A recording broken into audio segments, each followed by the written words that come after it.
Alisomeshwa UDOM, alisomeshwa Songea. La kwanza la 7, form 1 form 4. Akasoma form 5 na form 6 kule Peramiho. Akamaliza. Ili mtumishi wako leo hizi. Akamaliza akaenda chuo kikuu cha Dodoma. Akasoma degree akamaliza. Binti akawa hana kazi. Baadaye akaolewa. Mume aliyemuoa mtumishi wetu sisi huko Njombe. Baba yake alikuwa ni mtumishi Songea. Akastaafu. Binti akamfuata baba yake. Akamwambia, baba, nimeona fursa kule Njombe. Fursa gani? Nikipata mashine za kusaga mimi nitaendesha maisha yangu, mmangu abaki anafanya kazi. Baba yake akampa sehemu ya pensheni yake. Akanunua zile mashine. Akaanza biashara ya kusaga na kukoboa. Siku moja akaenda kule nyumbani kwao Songea. Mamaka akamwambia, unaendeleaje na ule mradi? Akamwambia, nenda vizuri. Kumbe alikuwa anakuazika mamaka anapomuuliza. Akamwambia, mama, mbona unaniuliza? Kwani mimi tu nimepewa hela? Mbona una watoto hapa waulizi? Akamwambia, sisi tumekuuliza tu kwa sababu kwanza unakaa mbali. Tunataka kujua unavyoendelea. Akarudi Njombe. Akakodisha gari. Kwanza hapo katikati akaenda akamfuata babake tena. Akamwambia, baba, samani, ile biashara kidogo nimeyumba, naomba uniongezee mtaji. Mzee akamwongezea milioni 7. Akaenda kufanya ile biashara. Akienda nyumbani, mama anampigia simu, unaendeleaje? Baba anampigia. Wadogo zake wanampigia. Wamezaliwa 6. Wamezaliwa 6.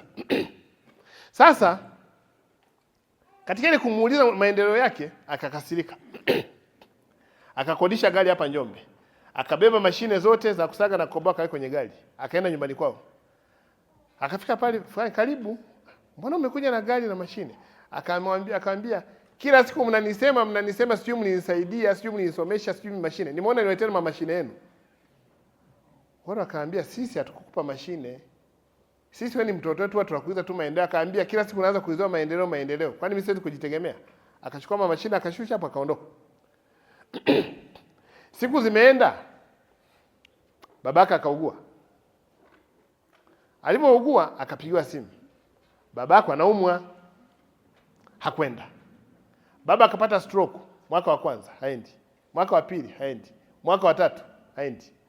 Baba akafariki. Akaletewa ujumbe, baba amefariki. Mume akajiandaa.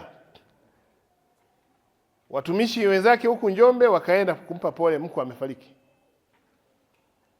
Unanielewa? Yule binti ambaye babaka amefariki alienda kwenye gari ya mume wake akatoa switch.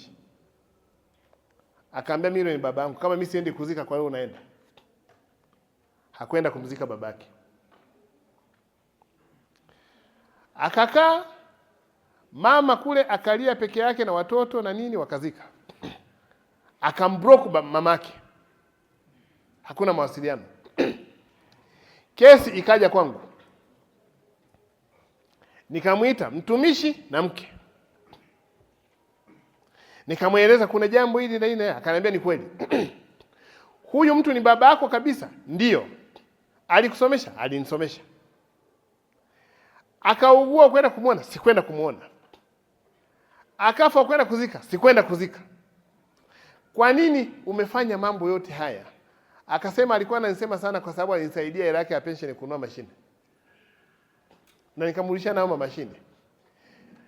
Huyu mama yako alikosea nini? Na yeye aliungana na watoto wake na mume wake. Nikamwambia, sio mume wake, baba yako. Sema aliungana na watoto wake na baba kwa ajili ya kunisema. Ukamblock kabisa mama yako? Ni kweli nikamblock. Leta simu. Mama yuko blocked. Una miaka mingapi hujaongea na mama? Miaka 3. Nikamuuliza mwanamume, huyu ni mke wako wa ndoa? Ndio. Ulimuoa mtaani ba au wapi? Sema nilichumbia nyumbani. Ulionana baba mkwe wako? Ndio. Baba mkwe aliyemzaa huyu? Ndio. Na mama mkwe? Ndio. Unawafahamu? Sema tunawafahamu, sio nawafahamu, tunatokea kijiji kimoja. Kwa nini unaacha kwenda kumzika baba mkwe? Akasema niliwasha gari, mke wangu akaja akazima gari akachukua switch. Mnanielewa? Nikamuuliza, huyu mama alikutoa kabisa tumboni mwako? Ndiyo. Watoto wako wakikufanyia hivyo ni sawa tu wanifanyie.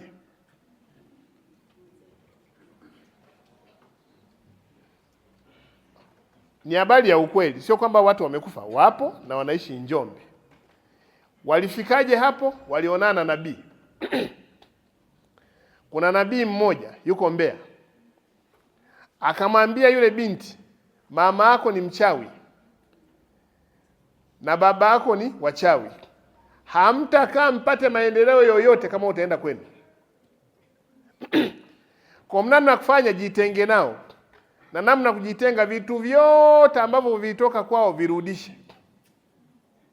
Nikaambia, kwa nini usiende kumwambia mama yako mrudishie ile uchungu aliyokusukuma siku anakuzaa?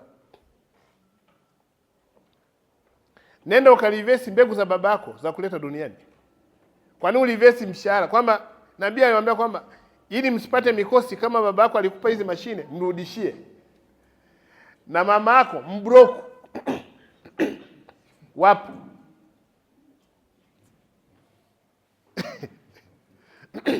Wapo ni watumishi kwenye halmashauri ya huyu bwana. Mmenielewa? Katika kufuatilia tukajikuta kwamba nabii ameingia. Na yule mwanaume naye babake akaja akaugua. Hajaenda kugusa babake. Na yule mwanaume kaka yake ni mkurugenzi kama wakurugenzi hao hapa. Kaka yule mwanaume ni mtumishi wetu huko. Alafu kaka yake mwingine, huyo kaka yake naye ni mkurugenzi. Na akaanza kunipigia, bwana ana shida hapo na mtumishi wako hivi na hivi. Nikamwambia, wewe ni mkurugenzi, chukua jukumu.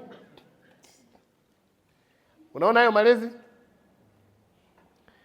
Wakaenda wakachukua mikopo wakampa nabii.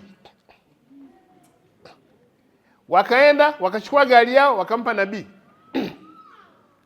Baadaye wakaambiwa kwamba huku upepo wa huku na Songea ni karibu, watakuwa na rogo hata kwa upepo. Mwanamke akaama akahamia Mbeya. Mtumishi akabaki huku. Mtumishi yupo, ni mtumishi wetu huku Njombe. Wakaambia kusomesha watoto ni mkosi. Wakatoa watoto wao shuleni wakapelekwa Mbeya. Nabii ndiye anayechukuliwa mikopo na mtumishi wetu. Anachukua mikopo, ametumia M-Pesa, miamala yote yako huko. Baadaye wakampa na gari, akawatafutia na nyumba Mbeya. Nabii mwanamke yuko kule Mbeya. Wakaama wakaacha na mji wao. Pale kwenye nyumba yao walikuwa wameweka ishara, hata uende ugonge kuanzia asubuhi mpaka jioni hawafungui. Na watoto wao wanafahamu namna kufika. Wakifika hapo wanaweka mkono somewhere, ule mlango unafunga, wakishaingia basi. Nimewapa mfano hai. Hawa ni wazazi walizaa watoto, wakawaraise, wakawasomesha. Lakini matokeo yake watoto wamekuja wamesema wazazi ni wachawi. Wapo. Nilimuita bwana na bibi hapo ofisini.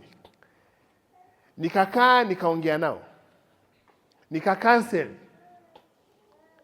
Na muulize yule binti, sijai kuona mtoto wa kike baba anafariki anasema siendi kuzika. Na muulize mama yako, amembroku mama yake miaka 3. Nikamuuliza mama yako akifa wewe kuzika? Siendi.